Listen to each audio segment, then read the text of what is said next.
Hey everyone, my name is Pete Cheslock and I'm here today to ask a question. So we get asked from quite a few of our customers who are dealing with large amounts of Cloudtrail data, how do they make sense? How do they ask questions of that data? Taking Cloudtrail data to put into an Elasticsearch cluster is painful, it's time consuming, the schema is extremely wide, hundreds of discrete items you have to build a mapping for, and honestly a lot of people just give up far before they make it that far. With the ChaosSearch platform, simply point the ChaosSearch platform at your Cloudtrail bucket, index and start asking questions immediately.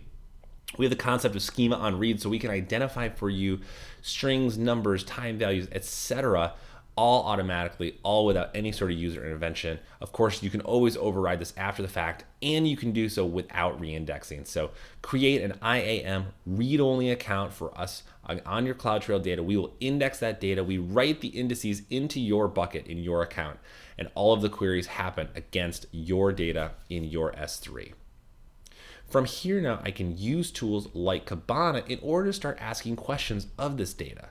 So if I were to go to index patterns here, you'll see I've got my Cloudtrail data, 211 fields. This would be a very complex mapping to get created for the platform. But now I want to ask some questions of my data. Specifically, I want to know if anyone is actually logged in without using MFA over a period of time. So by default, when you log into Kibana to run a search, it will always search for the last 15 minutes. Of course, I don't have Cloudtrail data over the last 15 minutes.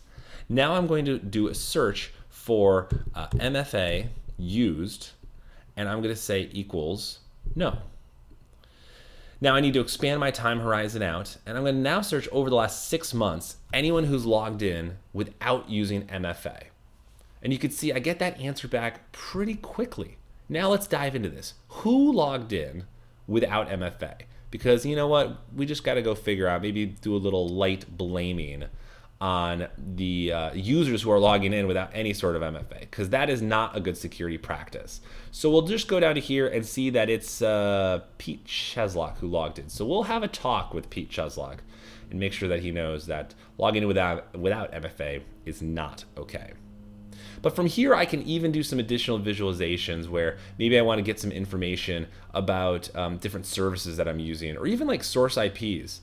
I can go into my Cloudtrail logs, and one of the fields that we can dive into is the source IP address. So maybe I'm hunting down specific logins, and I'm going to compare maybe the source IPs to some threat intelligence data.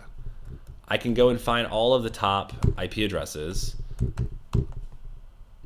in my, and this is actually across 6-month time frame. So where were all the IPs that were source IP, whether it's for, you can see CloudFront, some internal IP addresses, etc. But the other one, again, I always like to do is show an ascending, show the least IPs used, because this will actually give you some really interesting information. Kibana is deprecating this. They actually are going to get rid of this feature. It's an expensive query for them.